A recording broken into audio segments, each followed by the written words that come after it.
Yvonne Addington. I was raised here and grew up here. I've lived a lot of places, but this is my hometown.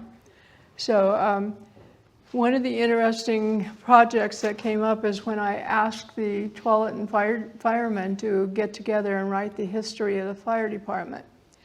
And that was 10 years ago, right? Correct. First, I'll introduce Brian Clopton, who's the owner of Clopton Excavating? Yes. Next to the women's prison. They're good neighbors, they're quiet. We got acquainted during the preparation of this history of the Tualatin Fire Department.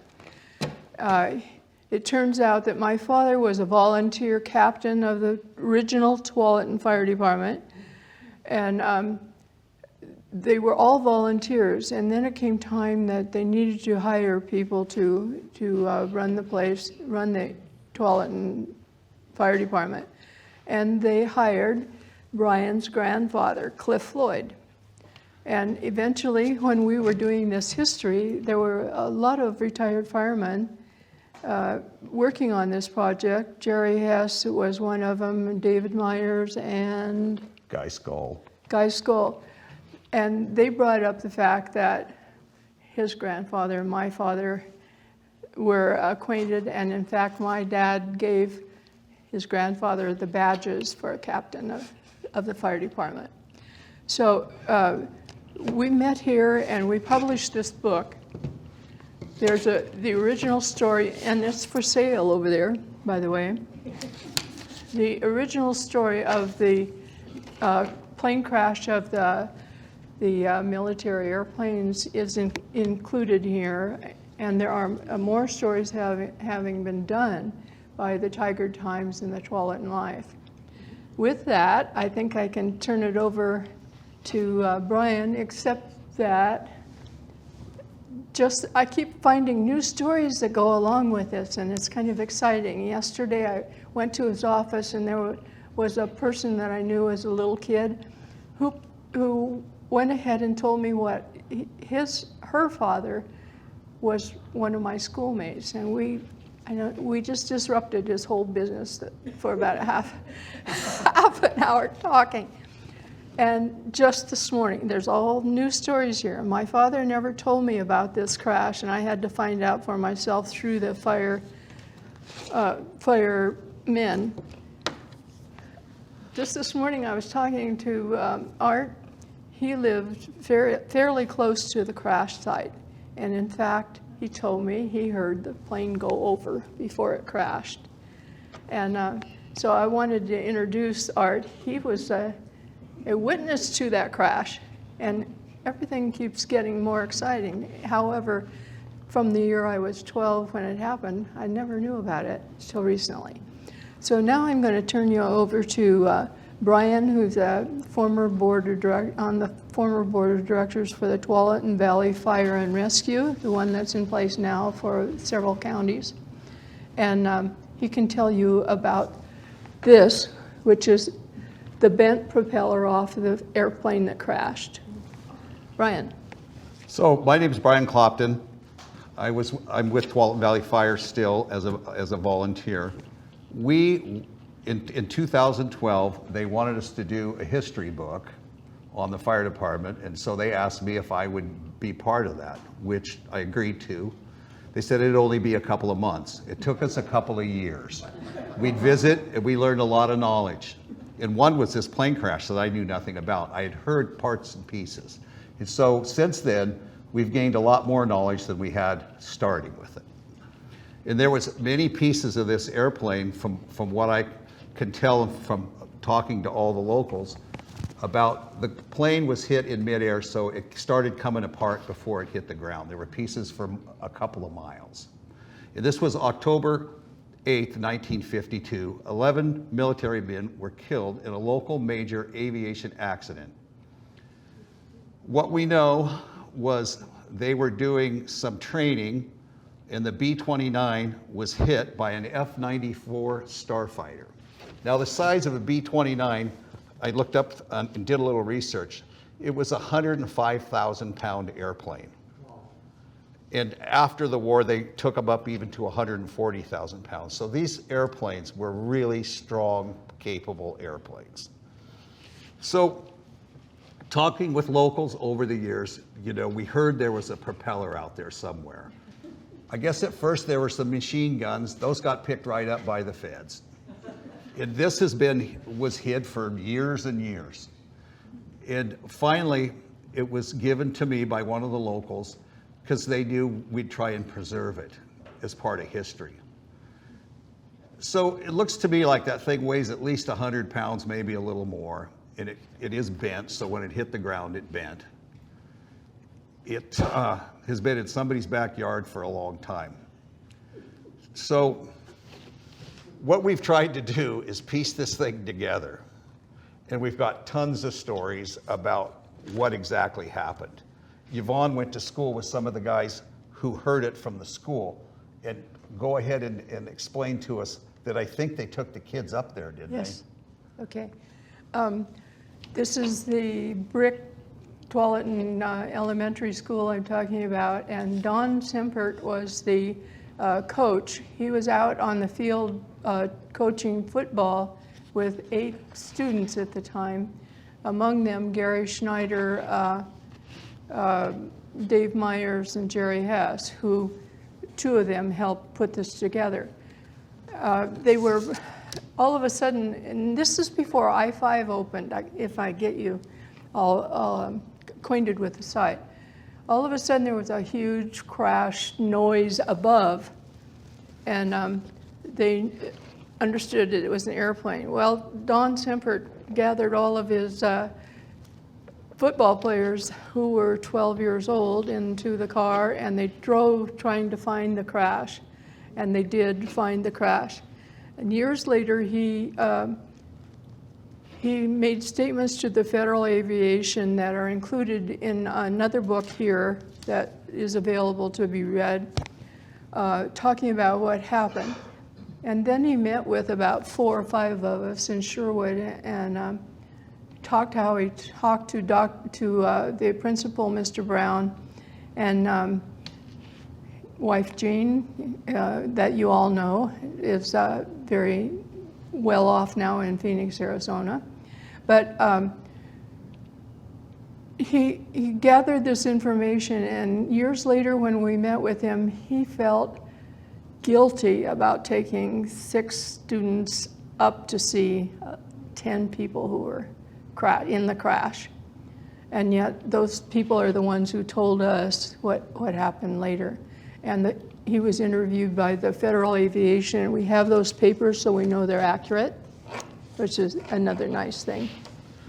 There was one more person who called me after the article was in the Tiger Times, and he said he was 6 years old on the Tualatin grade school bus, and he was just getting off, and this was right across the street from Art Sasaki. And he said he looked up at the airplane coming down, and he waved at it like a 6-year-old, and he said the people on board waved back at him, and he remembered that so much. And like 1 minute later, they crashed, and 10 military people were killed, 11 total. A PGE person up on a pole also was killed. And Art, do you want to say what you felt when that happened? We had just gotten off the school bus, so it was a little after 4 o'clock. And the time was confirmed by one of the people who went down with Coach Semper, because he saw a watch on the arm that had stopped when the plane crashed. But I was sitting on the well cover in the backyard and saw the smoke explosion of the crash. And then a couple days later, we went down to see it. And yeah, there were machine guns. They were still in the wrapper. They had the zipped up canvas bags around it. And a lot of melted aluminum. Sandra has a question for you. I was 9 years old that at that time, living here in Tualatin. Can I stop you? This is Sandra Lafke, who grew up with us too on Avery Street and around. Her father went to school with my father, and I'm kind of irregular here, but this is so important that we all have known about this, but none of us, except me, none of us talked about it. So go ahead, Sandra. So I was 9 years old at the time, and this was, I think, on the Saturday after the crash, so it was 2 or 3 days after. But my dad was taking care of me. My mother had gone shopping or something, and my dad really wanted to go see the site. And so he took me to the site, and there was still debris, you know, in the area, and some of it was still smoking, and there was no fence up or tape or anything to keep people from walking around. So my dad took me walking around, and it was just, you know, I mean, it has stayed in my memory. It was just a horrifying sight to see that. And I remember seeing a boot on the ground, and that's when it really struck me that this wasn't just a machine that came down. It was, you know, there were people who came down with it. So. Thank you for that. And this is live TV, and stories are being made up as we sit here today that we have never heard before. And so I appreciate your telling that story, and you too, Art. So this B-29 was based at Travis Air Force Base. It was on a scheduled training exercise. Part of the exercise was to simulate fighting off head-on attack by a jet fighter. The fighter, an F94 Starfire, was provided by McCord Air Force Base in Washington. And during a head-on pass, the F94 pilot misjudged his attack, and his right wing tank hit the left wing of the B-29. It caused the B-29 to go out of control into the clouds below. During the attempted recovery of the 29 was overstressed and broke up. So none of its 11-person, or well, this was a 10-man crew and one on the ground that perished in the crash. It's the size of the airplane, you know, being that 105,000-pound airplane coming out of the sky that quick. It's amazing that it didn't spread out more debris than what it did. And I can imagine they were coming head on. So you have one coming one way, one coming the other way. So they probably crashed at 300, 400 plus miles an hour. Who knows? You know, because one was a jet, one was a prop. So it was a very horrific crash. And so also what we've all tried to do with our writing and our research is just get the truth and, you know, the firsthand people, get all of their knowledge, get it down in a book. And that's what has been done for the last, years and years. 10 years. Yeah, at least 10 years that we were part of it. So hopefully all the knowledge we have is all correct. The news that you're hearing today from Art and Sandra are new to us, and we'll research that too. There's one more mother, Emma Hess, who took 2 of her kids who were playing on the football field out to see the debris and the mess because they could only hear it. And Jerry has contributed to this book too. He was 12. So it surprises me a little that such young people, kids, saw a horrific thing happen. After the crash, the Starfire did make it to the Aurora Airport, landed safely, and he was not hurt. So the Oregonian reported that the crash scene was spread across 3/4 of a mile, but Art lives, 2 miles from the crash, and there was a tank on your property. So there was a lot of debris spread out over a long ways. And we're talking about the Ellickson interchange area where Costco is. And it was across from the Toyota dealer. Is that? It was west of I-5, right about Beckman Road. So there's a PGE substation there and line crew office, and then the Toyota dealership. And so that's the approximate location? Yeah, it's right in between the PGE substation and I-5 on the south side of Beckman Road. Yeah. So that's where the crash happened. There's one more person in the audience, April Bennett. I'm sorry, I can't say. I knew her as a little kid, and she lived up in that area too. Did you have any comments? Okay. She's a member of our board. I was 2. Thank you. That was it? That's it. What Any What are questions? you doing with this now? How are you preserving So it? what I'm doing with the propeller, I'm just holding it and keeping a safe eye on it, and I think it should go to the Historical Society at some point and just be part of our history. So it's been stored in our shop for about a year or so now, and I'm gonna take it home and take good care of it until we find a permanent home for it. What happened to the rest of the plane? Once there's a crash, and I don't know about then, but now, it becomes an NTSB investigation. I think the military's different. That crash site was off limits to everybody. So they collected everything. I'm sure they tried to collect every piece they could, not knowing for sure, but that's what They just missed that. My dad was coming home from a job as a longshoreman, and he saw the crash site, and I was 19 at the time. We lived out by Wilsonville, and he would not let us. Could I stop and ask you? He would not let us go to the site because he said there were body parts spread out, and he didn't want us as young kids to see that. Would you give your name, please? Yeah, Keith Nixon. Thank you for that. More people knew about this than we suspected. And maybe just a question, you two are involved continually now in the airplane industry. How is this to be preserved in history? How should we be preserving it? I think it's a city thing for us because that's what we did. We're preserving the Tualatin history.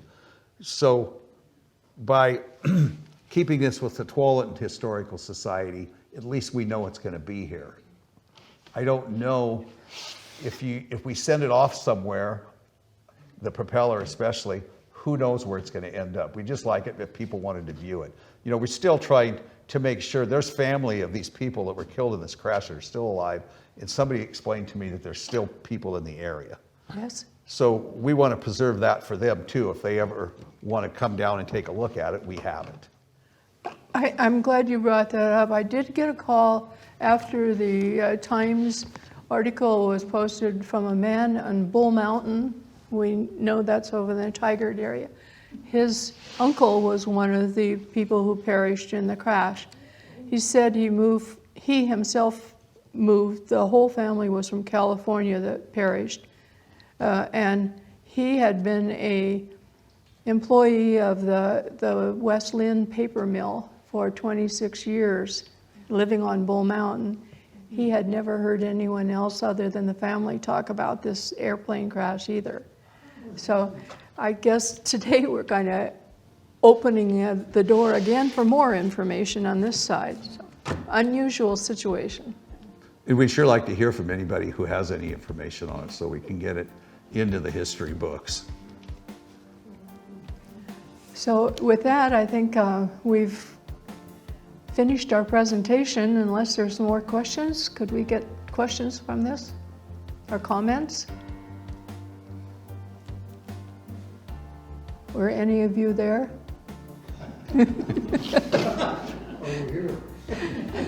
Okay, thank you so much for your comments. Okay, that's it.